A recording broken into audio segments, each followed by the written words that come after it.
Yeah, thank you, Penice, and thank you everyone who's come out today and everybody watching at home.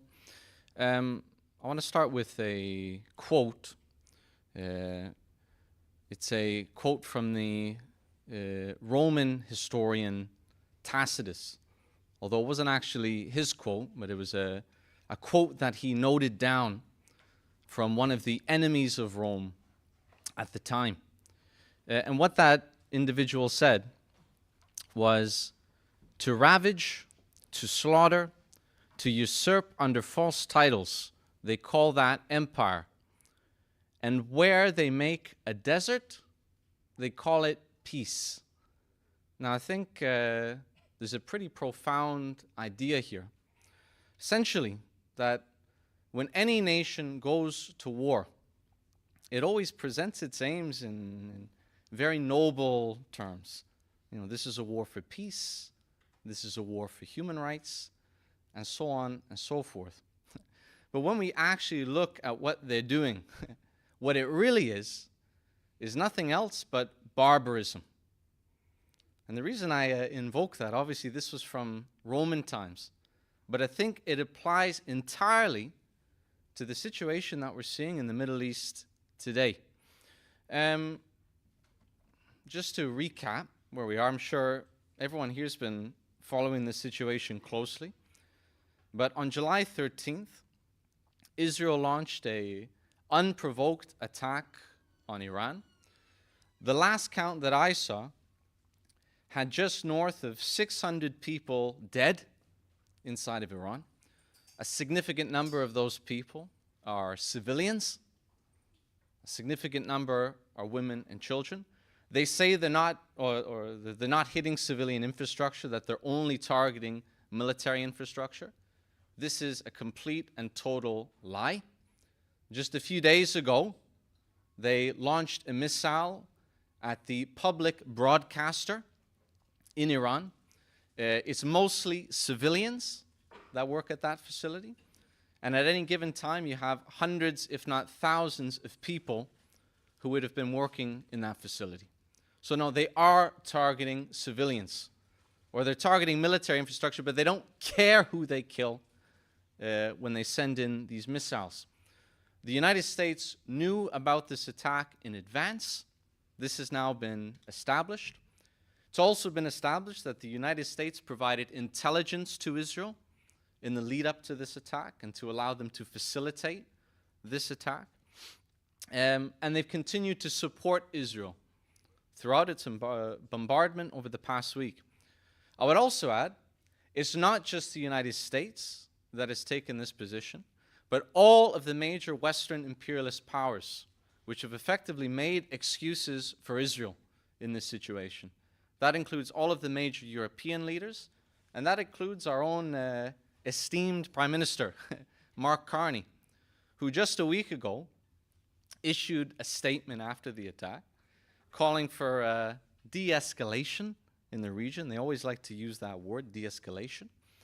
And then, of course, asserting that Israel had a right to defend itself. Now, let's think about this for a minute. They're calling for de-escalation. When it's their ally that's escalating the situation and bombing another country unprovoked. They also talk about Israel's right to defend itself, when at that point in time, it was Iran being attacked, not Israel. It was Iran being attacked.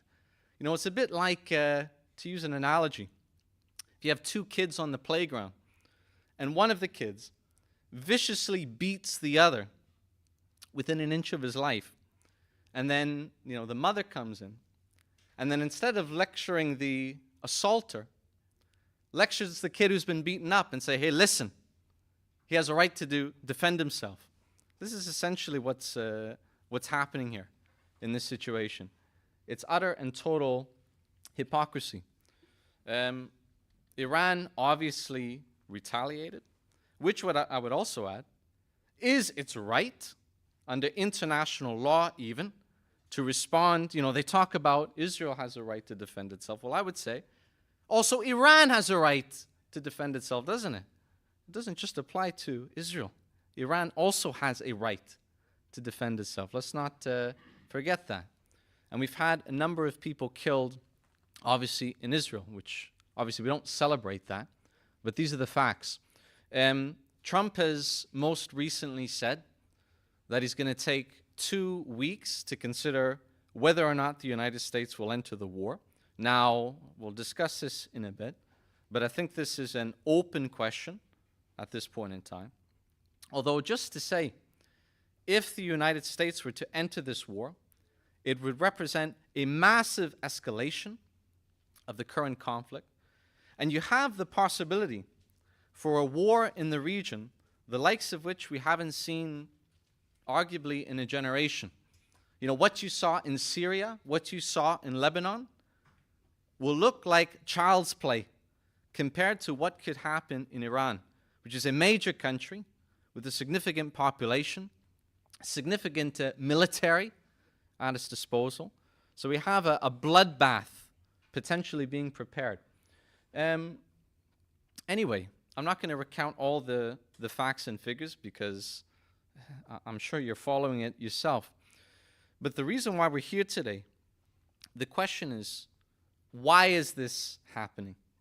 We need to, yes, like Penny said, understand why this is going on. You know, you have some people who say, you know, with good reason, you know, all of these people are just insane. You know, Trump, Netanyahu, these people have lost their minds. They're crazy to go to war with Iran. There might be an element to that. I think, yeah, Netanyahu in particular, I think you could say, has a few screws loose. I don't think that's an exaggeration. However, I don't think that's sufficient to explain what's happening in the region. From a Marxist standpoint, when we analyze the question of war, there are always deeper causes that lie behind every single war.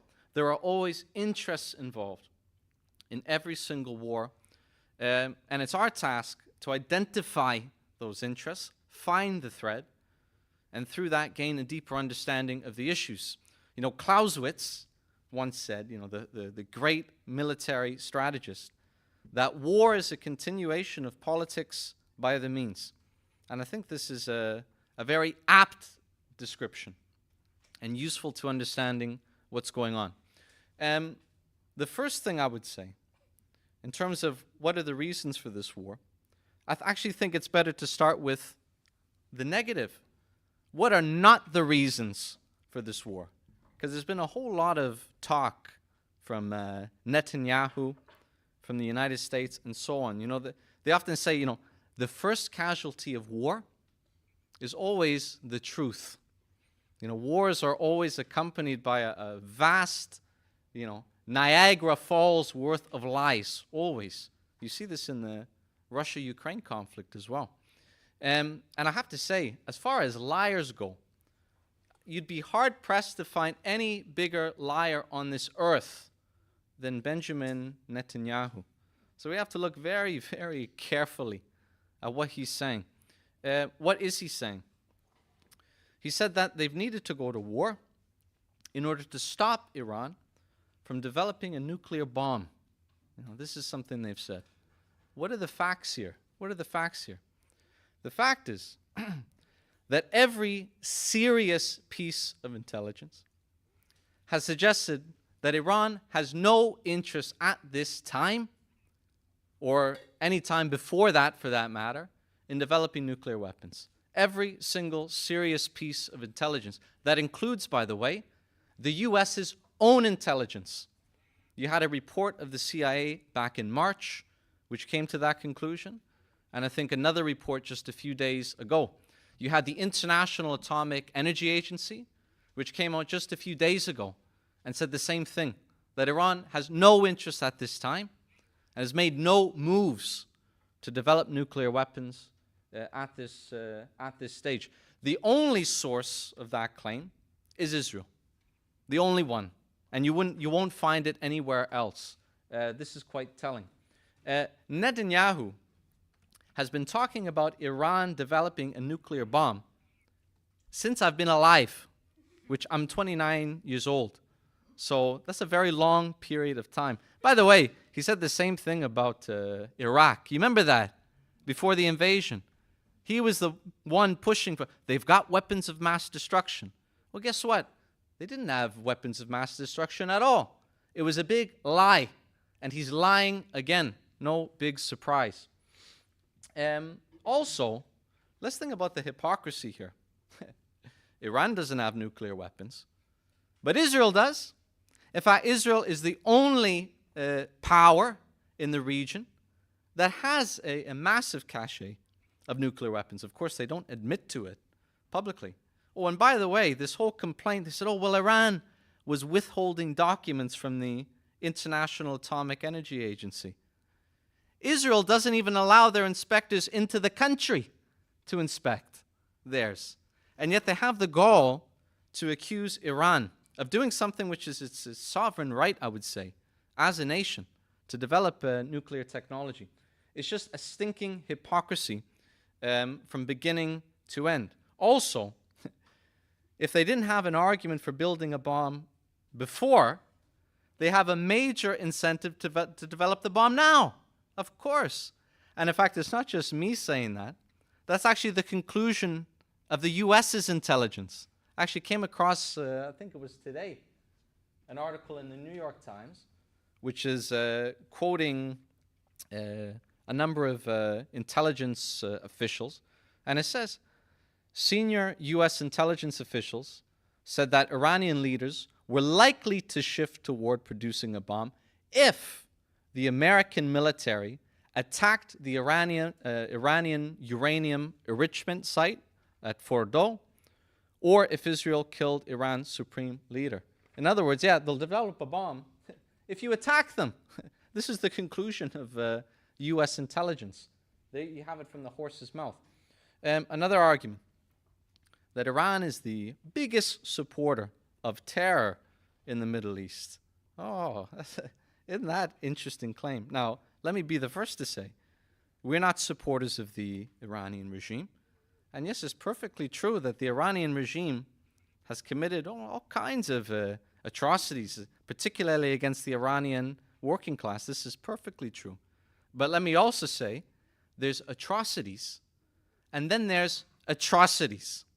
It wasn't Iran that killed 55,000 or more Palestinians in Gaza.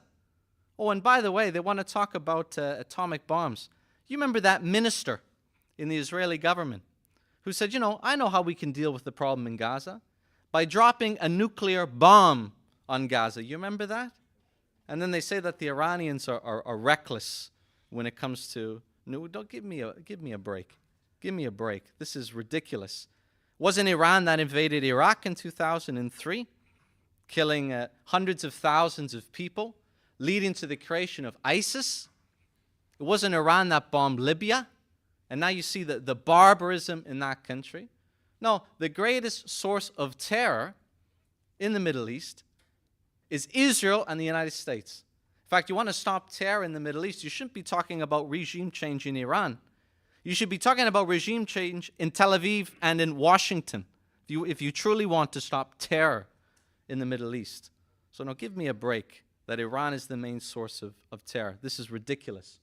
They say they want to bring peace and democracy to Iran. Well, I remember they said, I don't know if you remember, they said something similar about Syria just a little while ago. You remember that? When Assad was in power, he's an ally of Iran. They said, he needs to go. We need peace and democracy. And now what do you have in Syria? You've got this figure, Jolani, who came out of a split from Al-Qaeda and who's now carrying out attacks on minorities, on Alawites and so on inside of Syria. So yes, there's your peace and democracy now inside of Syria. This is what they've created. Also, just to say, if they want to take away support for the regime, what they're doing now will have the opposite effect inside Iran. In fact, what you're seeing happen in Iran at the moment is, in fact, a massive bolstering of support for the regime.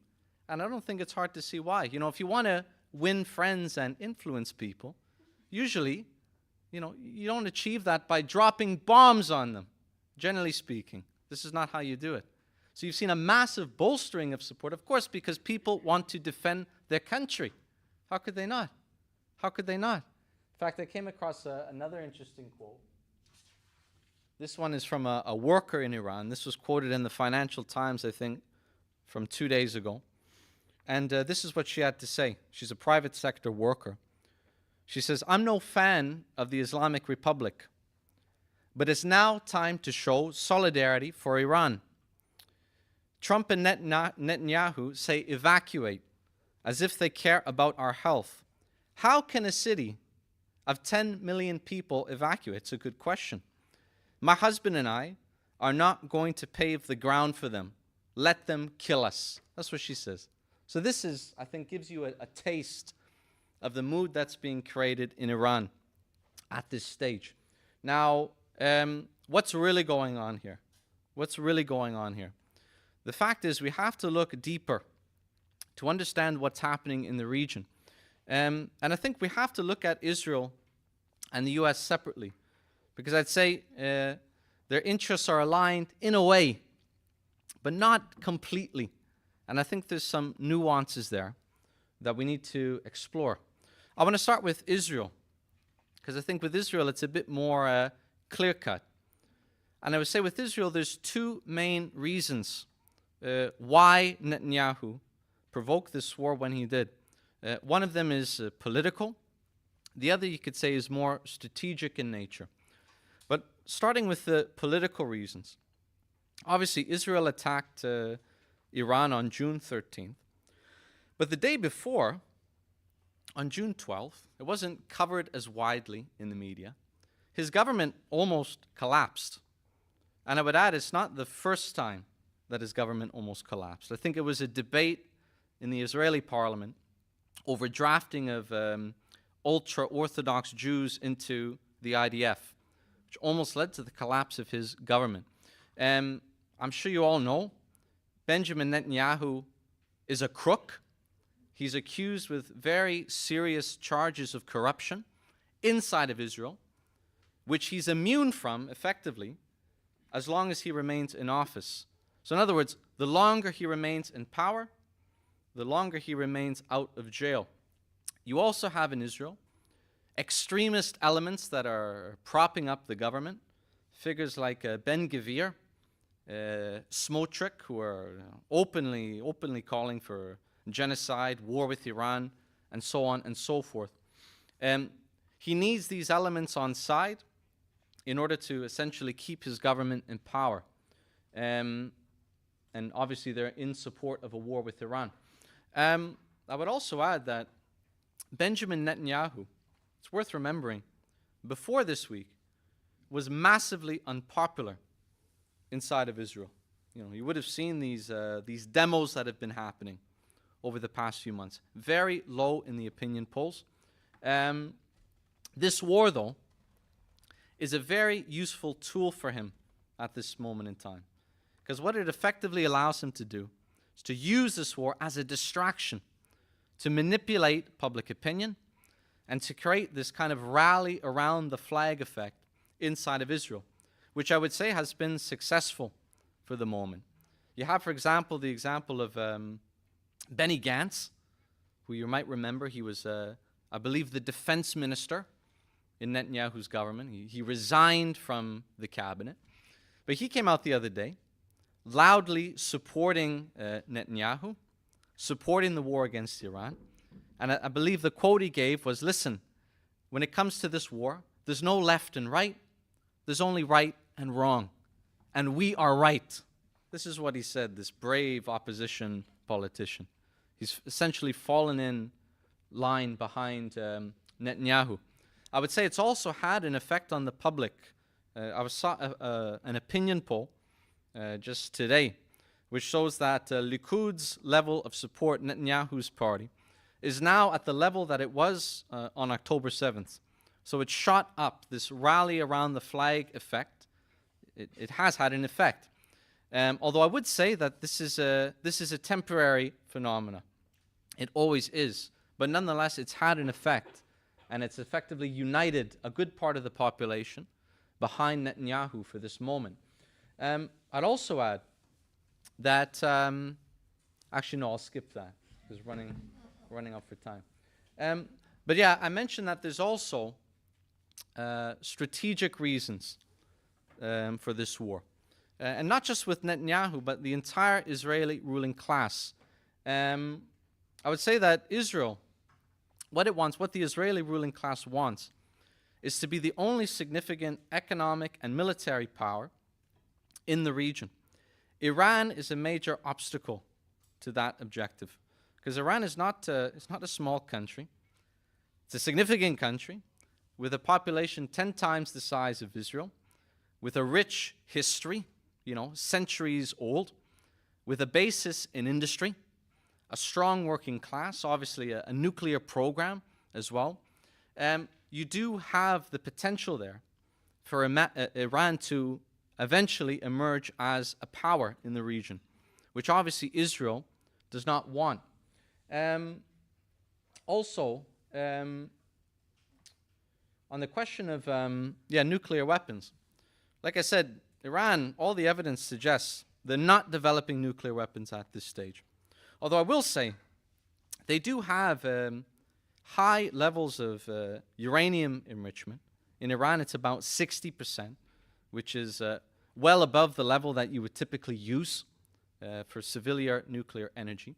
The term that's sometimes used is that Iran is a nuclear threshold state. The reason it maintains that is as a deterrent, effectively. Because Israel having nuclear weapons, what it allows Israel to do, doesn't probably intend to ever use them, hopefully.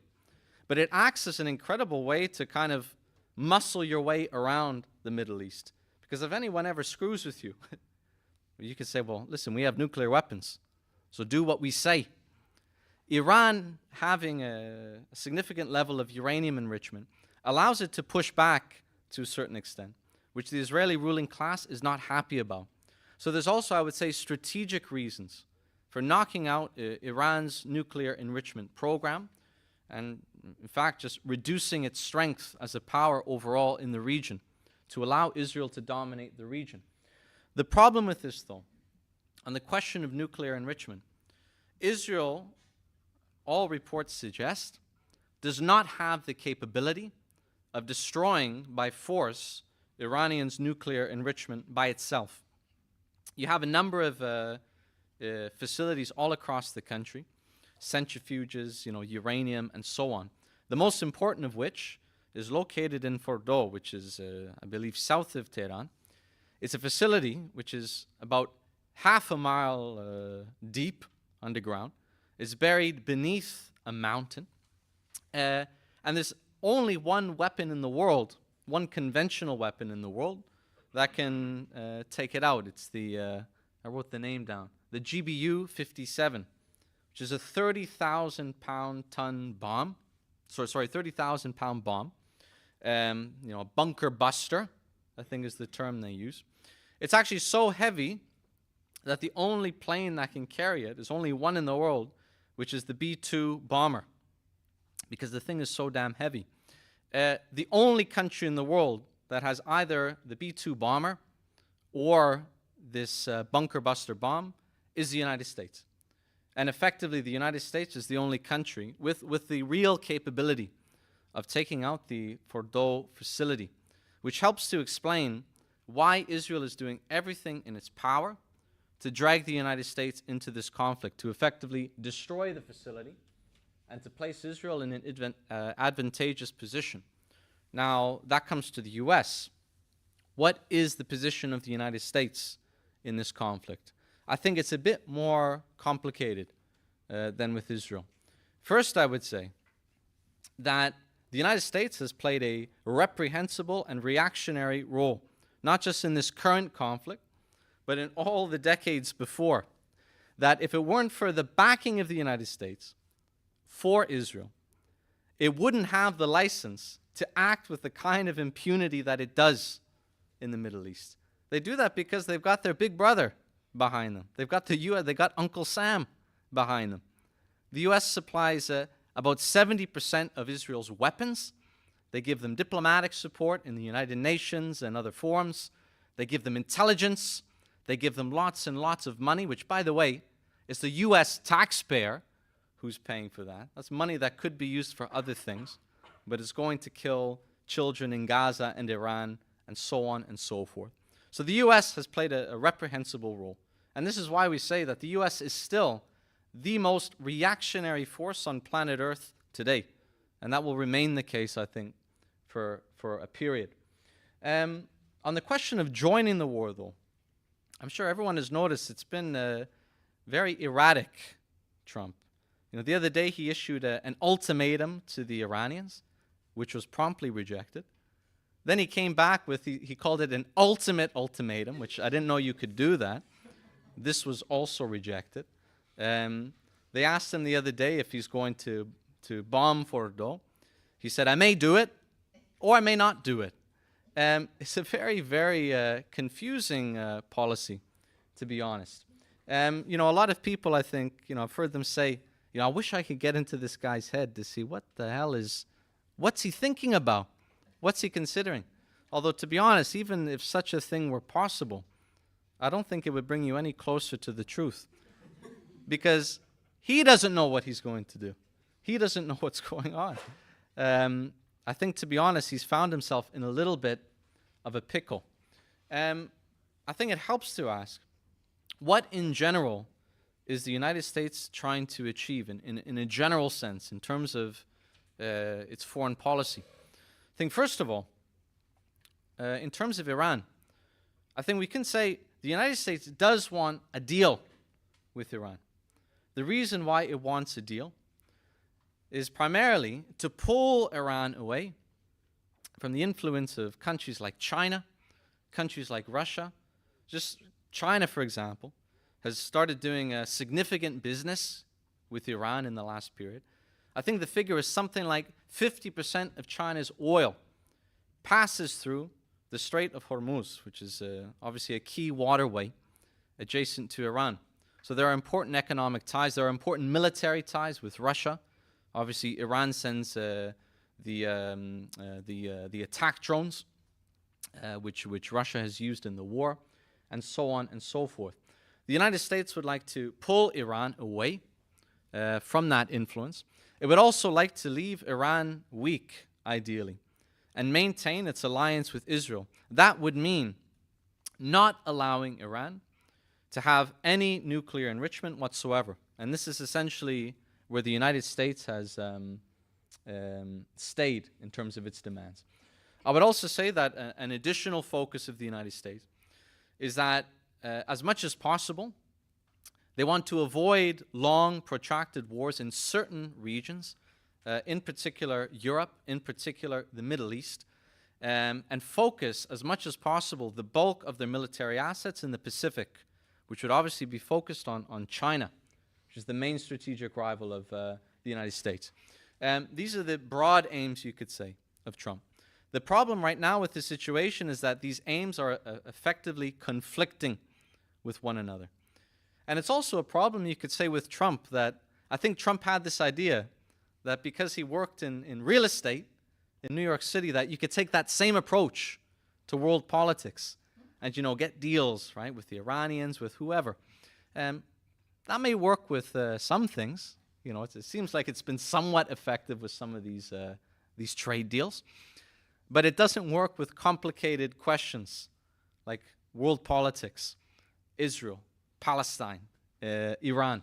That's where the real estate developer, I think, falls a bit short. And this has had an effect on the administration. What we've seen in the last week or so is major divisions opening within the administration and in the MAGA movement more generally. And effectively, what we can see are two distinct trends emerging within the movement.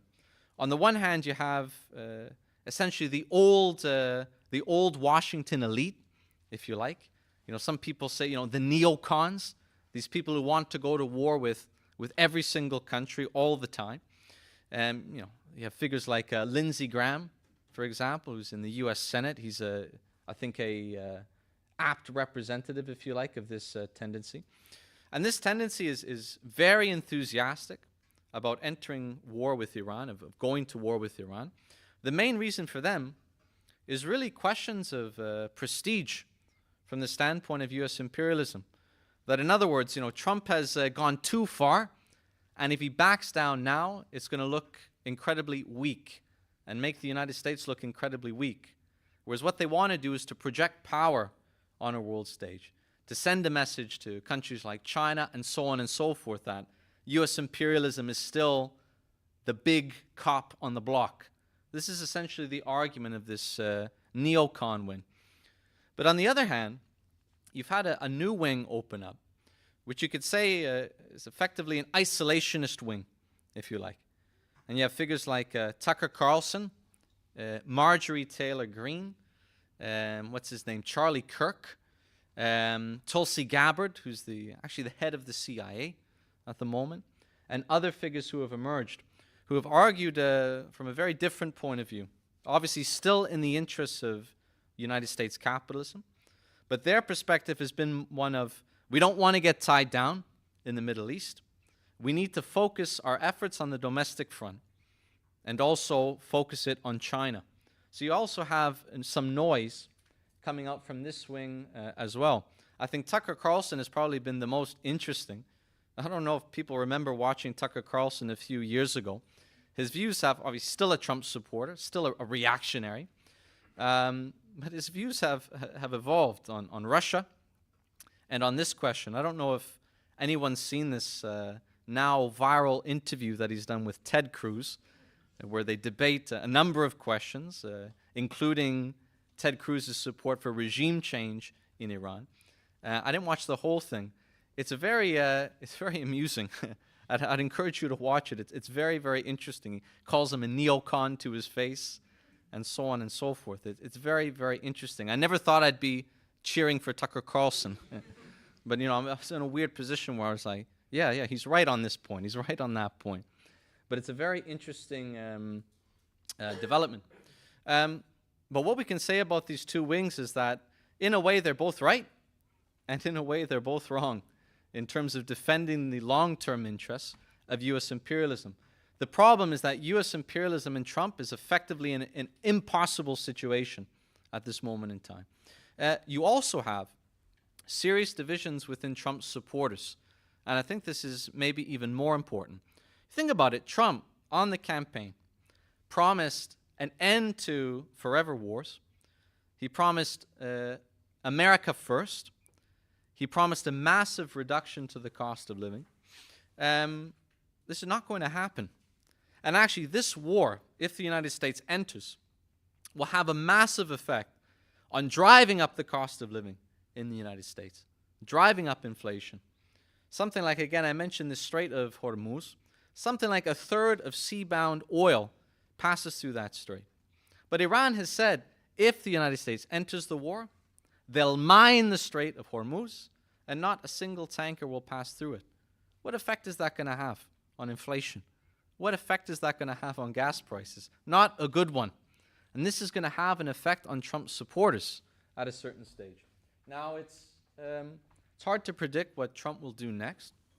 I think, I'm not a gambling man, so I'm not going to say what he's going to do next, because, like I said, I don't think he knows what he's going to do next. Although I will say that there's a few scenarios which are possible. I say one scenario is that Iran makes major concessions over the next 2 weeks, which Trump then presents as an immense victory, which he attained. Although I would say that this outcome would be very, very difficult for the Iranian regime to make, because no nuclear enrichment whatsoever, which is what the Americans are demanding, would be suicide for Iran.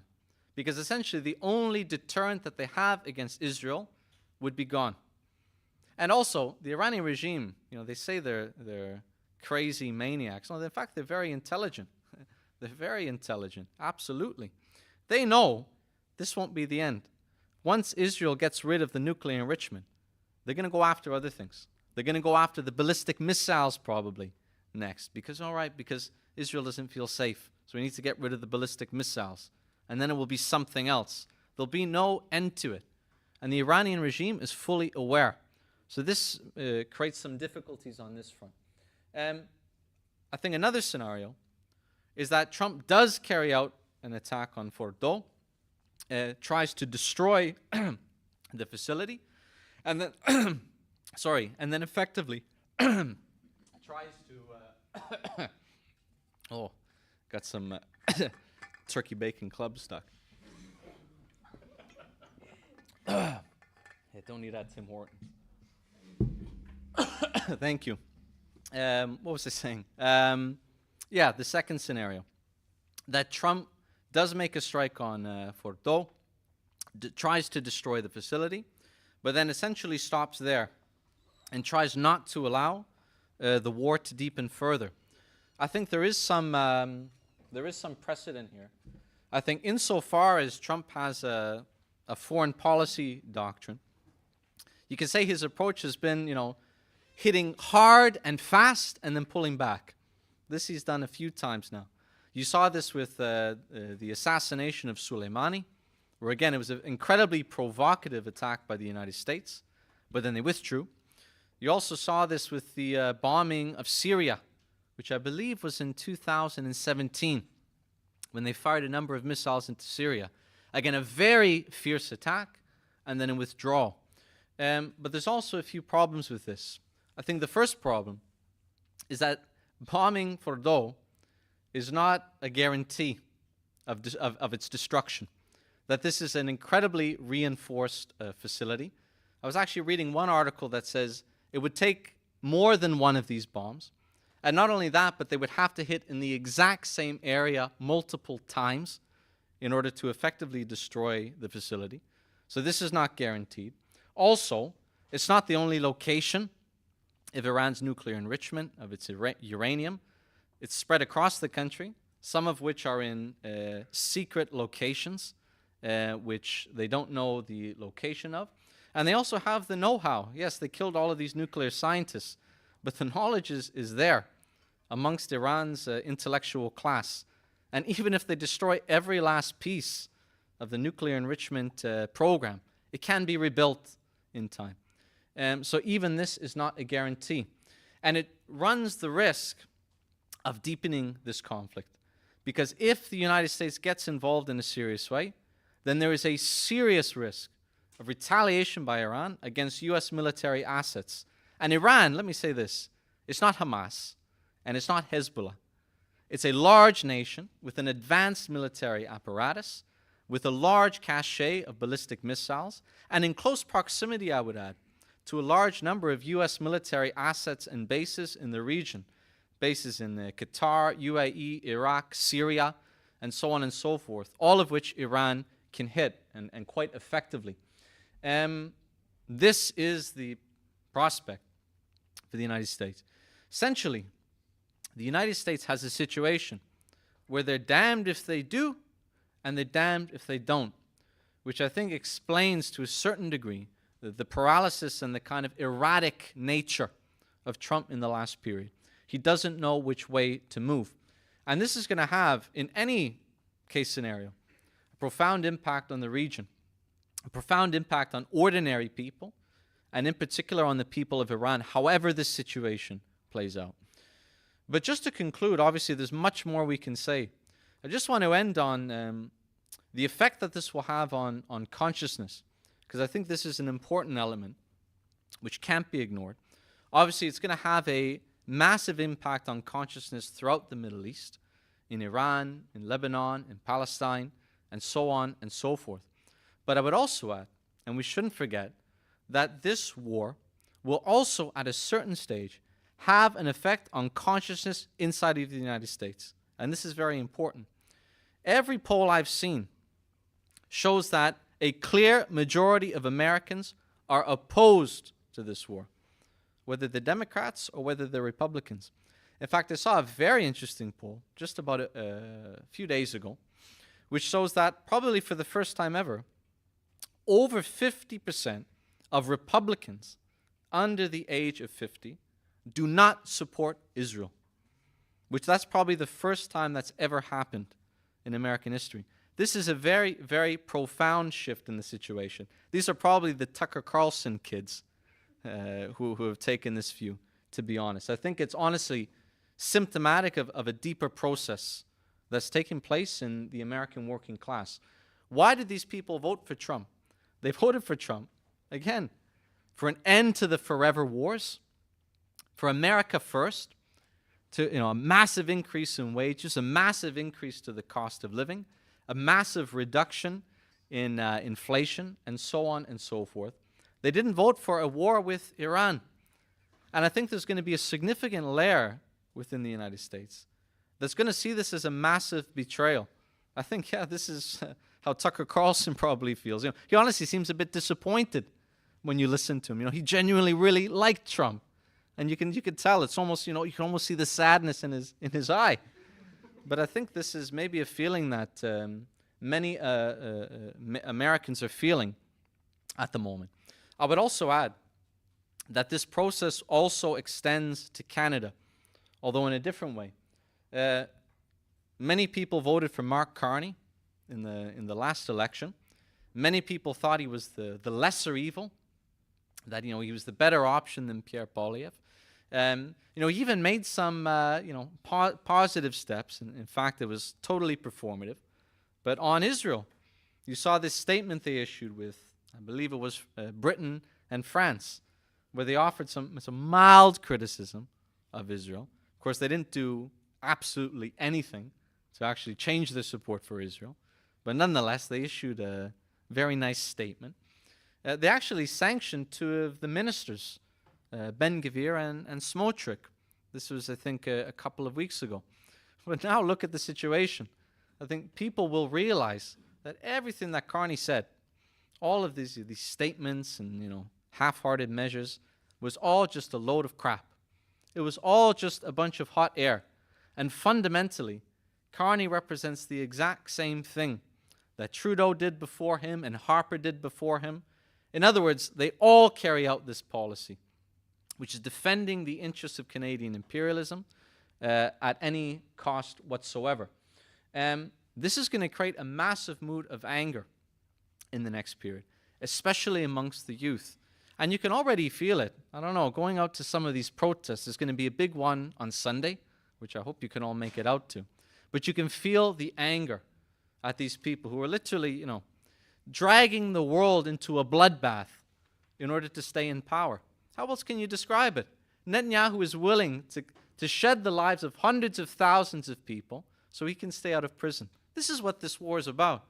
This is, if you want to talk about insanity, of course, it's not quite insanity, but it's barbarism. This is what these politicians represent. And this is what young people, working people will see. And this will massively generate an incredible anger in the next period. And what I would say is that it's our role as Marxists to connect with this anger, to offer an explanation for why things are the way they are, for where things are going, and to organize those people for the fight to overthrow imperialism at home. Because that's what you can do to support the people of Iran and the people of the world, is to fight imperialism at home. Because the fact is, when we look at the question of war, again, war is not random. War is not just the product of evil people. War is a definite product of this socioeconomic system. It is a product of capitalism. And as long as you have capitalism, you will have imperialism and you will have war. The conquest of new markets, the control of resources, the control of labor, and so on and so forth. This is what capitalism means. And until you bring the system to an end, we'll never see an end to these sorts of things. And just think about it in terms of fighting imperialism at home. Imagine a successful workers' revolution in the United States, in the heart of world imperialism. Imagine the effect that would have on the world situation. First of all, the first thing that would happen is that the Zionist regime would immediately lose its basis of support. It's nothing without the United States. It would become like a paper tiger without them. And not just the Zionist regime, but the Saudi regime, and many other regimes that could not stand without the power of the United States. But more importantly, a successful revolution in the United States would immediately spread to almost every country in the world. We have the example of the Russian Revolution, 1917. The effect of that revolution was to spread in country after country. In Germany, in Hungary, significant movements of the workers in France, in Britain. That was the effect of a successful revolution in Russia. A successful revolution in the United States would have an even more tremendous effect. And that would be the end of capitalism. Now, of course, that's a long-term perspective. But I would say that it's the only perspective for how to end war at the end of the day, which is to prepare and to organize for revolution. So that is what we do. That's why we put on these events. And I would implore you, if you agree with that, and you want to bring an end to this system, bring an end to war, to join us and help us to build this party. So I'll leave the introduction there.